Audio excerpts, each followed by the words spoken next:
ការប៉ះទង្គិចរវាងកងទ័ពកម្ពុជានិងកងទ័ពថៃមិនមែនជាលើកទី1នោះទេនៅក្នុងឆ្នាំ2025នេះនាពេលអតីតកាលប្រិមិត្តដែលបានធំដឹងក្តីនៅក្នុងចន្លោះពីឆ្នាំ2008ដល់ឆ្នាំ2011ក៏យើងបានដឹងដែរថានៅពេលនោះគឺរយៈពេលដ៏វែងដែលមានចំនួនព្រំដែននៅក្នុងតំបន់មួយចំនួនជុំវិញប្រាសាទព្រះវិហារក៏ដូចជាតំបន់ប្រាសាទតាមាន់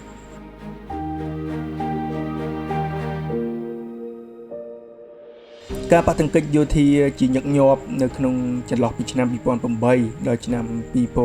2011និងការប៉ះទង្គិចជាថ្មីម្ដងទៀតបានធ្វើឲ្យคล้ายទៅជាព្រឹត្តិការណ៍ដ៏មានការភ្ញាក់ផ្អើលទន្ទឹមជាមួយនឹងការសោកស្ដាយដោយសារតែក្នុងចំណោមនៃការប៉ះទង្គិចទាំងអស់សុទ្ធសឹងតែមានការធ្វើពលកម្មរបស់កងទ័ពរបស់យើងចំពោះមុខទំនាស់ទាំងអស់នោះប៉ុន្តែទោះបីជាយ៉ាងណាក៏ដោយ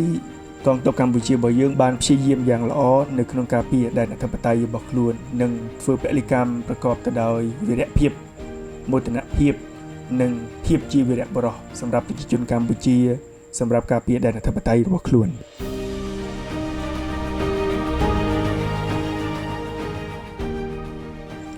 ប្រិយមិត្តអ្នកស្ដាប់ជាទីរាប់អាន Channel Legal Advisor នៅក្នុងអេពីសូតនេះនឹងនាំប្រិយមិត្តទៅស្វែងយល់អំពីអនុសារណៈយោគយល់គ្នារវាងកម្ពុជាថៃឆ្នាំ2000ថាតើអ្វីជាការយោគយល់គ្នាថាតើអ្វីទៅគឺជាអនុសារណៈយោគយល់គ្នារវាងកម្ពុជាថៃឆ្នាំ2000ស្ដីអំពីបញ្ហាព្រំដែនខ្ញុំនឹងនាំប្រិយមិត្តអ្នកស្ដាប់ទាំងអស់គ្នាធ្វើការស្វែងយល់ពី Channel របស់យើងនៅពេលនេះ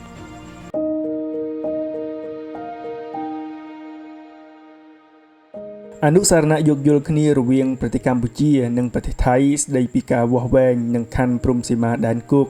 ត្រូវបានធ្វើឡើងរវាងរាជរដ្ឋាភិបាលទាំងពីរ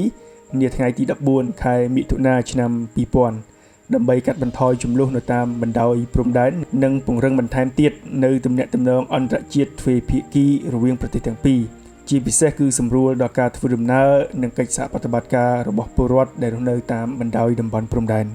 អនុសារណៈឆ្នាំ2000នេះមាន9មាត្រាត្រូវបានចុះហត្ថលេខាដោយលោកវ៉ាកឹមហុងអតីតប្រធានគណៈកម្មការចម្រុះកិច្ចការព្រំដែនតំណាងឲ្យរាជរដ្ឋាភិបាលកម្ពុជា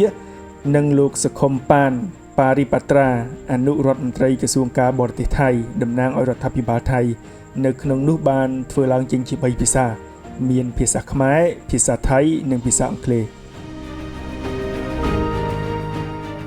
នៅក្នុងអនុសារណៈនេះភាគីទាំងពីរបានព្រមព្រៀងគ្នាយ៉ាងច្បាស់ក្នុងការវាស់វែងដែនសីមាព្រំដែនគោកជាប់គ្នាដែលមានចម្ងាយប្រមាណជាង800គីឡូម៉ែត្រដោយអនុវត្តតាមអនុសញ្ញាបារាំងសៀមឆ្នាំ1904និងសន្ធិសញ្ញាបារាំងសៀមឆ្នាំ1907និងឯកសារដទៃទៀតដែលតាក់ទងជាមួយនឹងការអនុវត្តអនុសញ្ញានិងសន្ធិសញ្ញាឆ្នាំ1904និង1907រវាងប្រទេសបារាំងនិងប្រទេសសៀមនេះហេតុអីបានជាយើងអនុវត្តអនុសញ្ញានិងសន្ធិសញ្ញាឆ្នាំ1907និង1904ដោយសារតែកំឡុងពេលនោះប្រទេសកម្ពុជាស្ថិតនៅក្រោមអាណានិគមនិយមបារាំងហើយពេលនោះបារាំងបានដើរតួនាទីគ្រប់គ្រងអំណាចរដ្ឋបាលតំណាងឲ្យខ្មែរក្នុងការចរចាជាមួយប្រទេសជិតខាងជាពិសេសក្នុងការកំណត់ដែនសីមានិងការកំណត់ព្រំដែនតំណាងឲ្យភាពជាអាណាព្យាបាលផងនិងភាពជាអាណានិគមផងហើយនៅពេលនោះប្រទេសសៀមក៏មិនទាន់បដូរមកឈ្មោះជាប្រទេសថៃដូចបច្ចុប្បន្នដែរ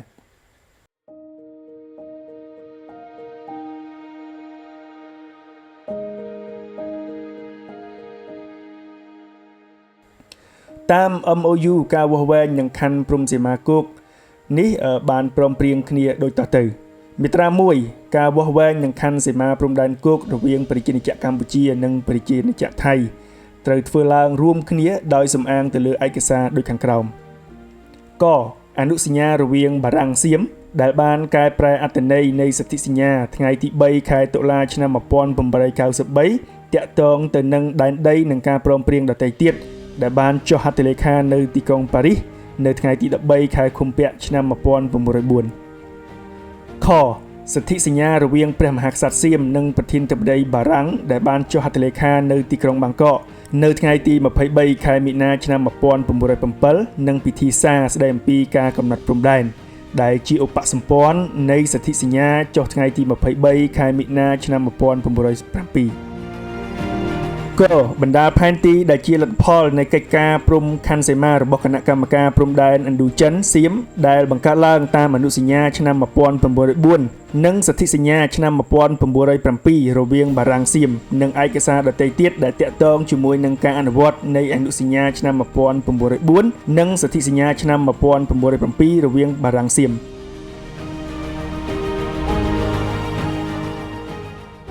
មាត្រា2 1គណៈកម្មការចម្រុះកម្ពុជាថៃស្ដីពីការខ័ណ្ឌសីមាព្រំដែនគោកដែលហៅកាត់ថាគណៈកម្មការចម្រុះព្រំដែនរួមមានប្រធាន2និងសមាជិកដទៃទៀតដែលតែងតាំងដោយរដ្ឋាភិបាលនៃប្រទេសរៀងខ្លួនទីប្រឹក្សារាជរដ្ឋាភិបាលទទួលបន្ទុកកិច្ចការព្រំដែននៃព្រះរាជាណាចក្រកម្ពុជានិងអនុរដ្ឋមន្ត្រីក្រសួងការបរទេសនៃព្រះរាជាណាចក្រថៃត្រូវធ្វើជាសហប្រធានការតែងតាំងសមាជិកដទៃទៀតត្រូវជូនដំណឹងតាមរយៈការទូតរវាងរដ្ឋាភិបាលនៃប្រទេសទាំងពីរនៅក្នុងកំឡុងពេល1ខែបន្ទាប់ពីអនុសារណៈនៃការយោគយល់គ្នានេះចូលជាធរមាន 2. គណៈកម្មការចម្រុះព្រំដែនត្រូវជួបប្រជុំផ្លាស់វេនគ្នាមួយឆ្នាំម្ដងរវាងប្រទេសកម្ពុជានិងថៃប្រសិនជាចាំបាច់គណៈកម្មការចម្រុះអាចជួបប្រជុំវិសាមញ្ញដើម្បីពិភាក្សាពីបញ្ហាការងារក្នុងកំឡុងពេលជាបន្ទាន់ណាមួយនិងក្នុងកិច្ចការរបស់ខ្លួន3. បែបបទរបស់គណៈកម្មការចម្រុះព្រំដែនមានដូចតទៅកទទួលខុសត្រូវចំពោះការវាស់វែងនិងខ័ណ្ឌសីមាព្រំដែនគោកដោយយោងតាមមាត្រា1ខពិនិត្យនិងអនុម័តលើបែបបទការងារនិងគម្រោងប្លង់មេសម្រាប់ការវាស់វែងនិងខ័ណ្ឌសីមាព្រំដែនគោកកកំណត់តំបន់អធិភាពដើម្បីធ្វើការវាស់វែងនិងខ័ណ្ឌសីមាព្រំដែនគោកខចាត់តាំងភារកិច្ចវាស់វែងនិងខ័ណ្ឌសីមាព្រំដែនគោកដល់អនុគណៈកម្មការបច្ចេកទេសចម្រុះដោយមានចែងក្នុងមាត្រា3គ្រប់គ្រងនិងត្រួតពិនិត្យរាល់ការអនុវត្តកិច្ចការរបស់អនុគណៈកម្មការនេះ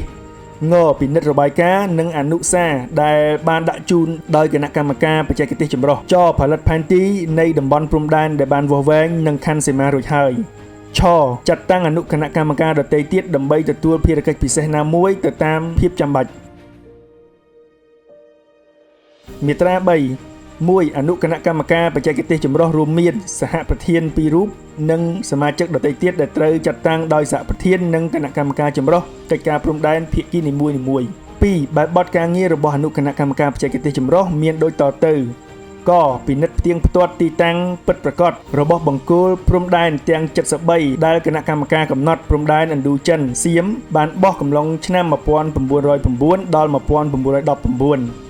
និងរាយការណ៍អំពីការរកឃើញជូនគណៈកម្មការចម្រុះកិច្ចការព្រំដែនដើម្បីពិនិត្យខរៀបចំបែបបទការងារនិងគម្រោងប្លង់មេសម្រាប់ការវាស់វែងនិងខ័ណ្ឌសីមាព្រំដែនគោកកចាត់តាំងក្រុមវាស់វែងចម្រុះនិងអនុវត្តការវាស់វែងនិងខ័ណ្ឌព្រំដែនសីមាគោកតាមការកំណត់របស់គណៈកម្មការចម្រុះកិច្ចការព្រំដែនខធ្វើរបាយការណ៍និងធ្វើអនុសាសន៍ស្ដីពីកិច្ចការវាស់វែងនិងខ័ណ្ឌសីមាព្រំដែនគោកជូនគណៈកម្មការចម្រុះព្រំដែនងរៀបចំផលិតផែនទីតំបន់ព្រំដែនគោកដែលបានវាស់វែងនិងខ័ណ្ឌសីមារួចហើយចប្រសិនបើចាំបាច់តែងតាំងតំណាងឲ្យចុះពិនិត្យការងារដល់ទីកន្លែងជាក់ស្ដែងជំនួសមុខឲ្យសហប្រធាននៃអនុគណៈកម្មការបច្ចេកទេសចម្រុះឆចាត់តាំងក្រុមបច្ចេកទេសដទៃទៀតដើម្បីជួយកិច្ចការពិសេសណាមួយរបស់អនុគណៈកម្មការបច្ចេកទេសចម្រុះ 3. ក្នុងការអនុវត្តកិច្ចការវាស់វែងនិងខ័ណ្ឌសីមាព្រំដែននៅតំបន់នីមួយៗក្រុមវាស់វែងចម្រុះត្រូវទទួលការធានារ៉ាប់រងជាបឋមពីការសម្អាតមីននៅក្នុងតំបន់នោះ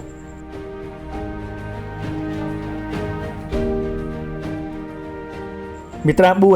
1. ក្នុងគោលដៅធ្វើការវាស់វែងនិងខ័ណ្ឌសីមាព្រំដែនគោករួមទាំងមូលត្រូវបានបែងចែកជាកំណាត់ដោយអនុគណៈកម្មការបច្ចេកទេសចម្រុះ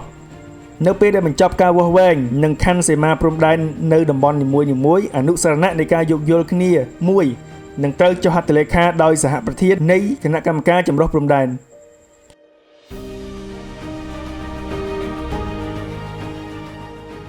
ផែនទី1ដែលបង្ហាញពីដំណាក់កាលបញ្ចប់នៃការវាស់វែងនិងខ័ណ្ឌសីមាព្រំដែនត្រូវចុះហត្ថលេខានិងបានភ្ជាប់ជាមួយអនុសារណៈនៃការយោគយល់គ្នានោះ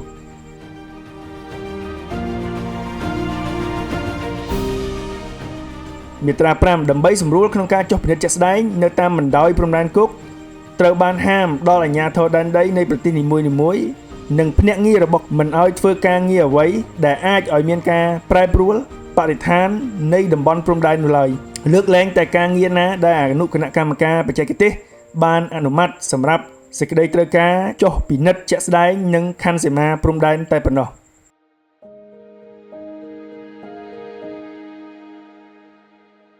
មាត្រា6 1. រដ្ឋាភិបាលនីមួយៗនឹងទទួលខុសត្រូវលើការចំណាយផ្ទាល់ខ្លួនសម្រាប់កិច្ចការវាស់វែងនិងការងារខណ្ឌសីមាព្រំដែន 2. តម្លៃនៃសម្ភារៈសម្រាប់បោះបង្គោលឬបង្គោលសញ្ញាទាំងឡាយការរៀបចំនិងការផលិតផែនទីនៃការវាស់វែងនិងការខណ្ឌសីមាព្រំដែនគោកនឹងត្រូវចេញសហុយចំណាយស្មើគ្នាដោយរដ្ឋាភិបាលទាំងពីរមាត្រា 7 1. រដ្ឋាភិបាលនៃប្រទេសទាំងពីរនឹងត្រូវរៀបចំចាត់ចែងសម្រុះសម្រួលការងារចាំបាច់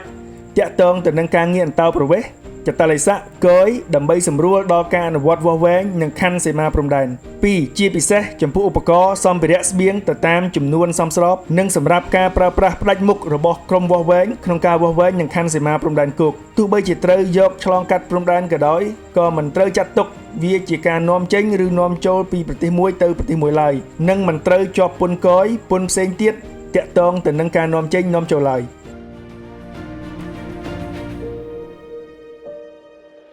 មាត្រា 8 រាល់វិវាទនៃការកើតឡើងបណ្ដាលមកពីការបកស្រាយឬអនុសារណៈនៃការយោគយល់គ្នានេះនឹងត្រូវដោះស្រាយដោយសន្តិវិធីតាមរយៈការពិគ្រោះនិងការចរចាមាត្រា 9 អនុសារណៈនៃការយោគយល់គ្នានេះនឹងចូលជាធរមានចាប់ពីថ្ងៃចុះហត្ថលេខាដោយតំណាងពេញសិទ្ធិនៃរាជរដ្ឋាភិបាលនៃប្រជាណាចក្រកម្ពុជានិងរាជរដ្ឋាភិបាលនៃប្រជាណាចក្រថៃដើម្បីជាសក្ខីភាពចុះហត្ថលេខាខាងក្រោមបានទទួលសិទ្ធិប្រទានត្រឹមត្រូវពីរដ្ឋាភិបាលនៃប្រទេសនីមួយៗតាមបានចុះហត្ថលេខានៅលើអនុសារណៈនេះ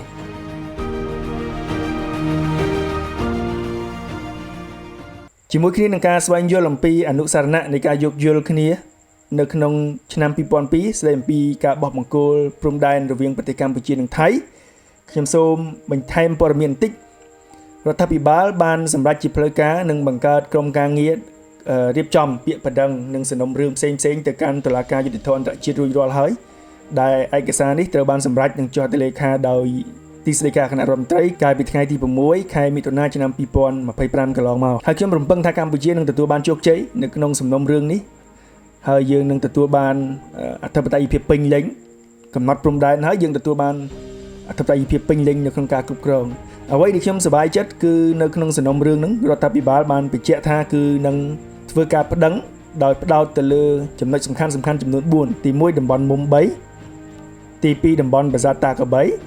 ទី3ប្រាសាទតាមាន់ធំហើយនិងទី4ប្រាសាទតាមាន់តូច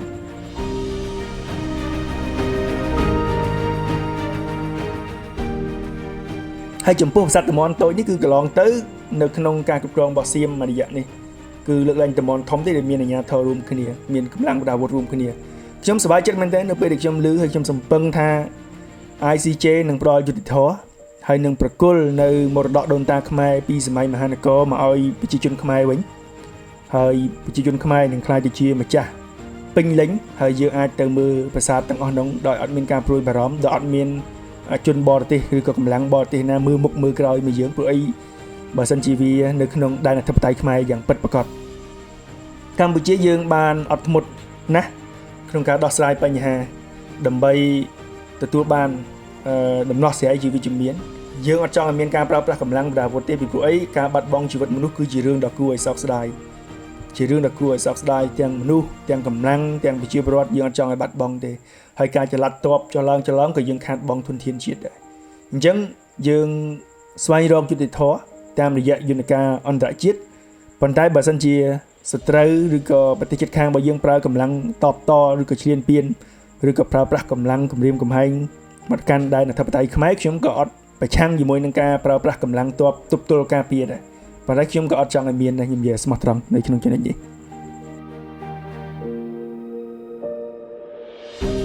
ជាពិសេសប្រាសាទតាមាន់តូចដែលយើងខានទៅដល់ឬក៏យើងអត់បានទៅដល់យូរហើយហ្នឹងនៅពេលដែលយើងទទួលបានជោគជ័យនៅក្នុងការសម្រេចរបស់ ICJ យើងអាចទៅទីនោះហើយខ្ញុំនឹងទៅដល់ទីនោះបើសិនជាយើងបានឈ្នះក្តីយើងទទួលបានប្រាសាទតាមាន់តូចមកវិញខ្ញុំមិនដាល់ទៅដល់ទេ ជាចុងក្រោយខ្ញុំសូមអរគុណប្រិយមិត្តអ្នកស្ដាប់ podcast របស់យើងនៅក្នុងអេពីសូតនេះយើងបានស្វែងយល់អំពីអនុសារណៈយោគយល់គ្នារវាងប្រទេសខ្មែរសៀមក្នុងឆ្នាំ2000ជជែកអំពីការវាស់វែងឬក៏ការកំណត់ព្រំដែនដែលជាចំណេះដឹងមួយដ៏សំខាន់សម្រាប់ប្រិយមិត្តអ្នកស្ដាប់យើងធ្វើការសិក្សានិងស្វែងយល់ដោយសារតែអនុសារណៈនេះវាមាន9មាត្រាហើយខ្ញុំអត់ចាំអញ្ចឹងខ្ញុំអានច្រើនបន្តិចនៅក្នុងអេពីសូតនេះ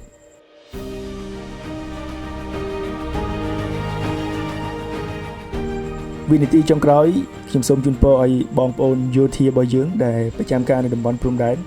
សូមមានសុខភាពល្អស្មារតីរឹងមាំបន្តការពារដែនអធិបតេយ្យជាតិរបស់យើងហើយក៏សូមអរគុណទៅដល់ប្រិយមិត្តអ្នកស្ដាប់ podcast របស់យើងឲ្យមានសុខភាពល្អ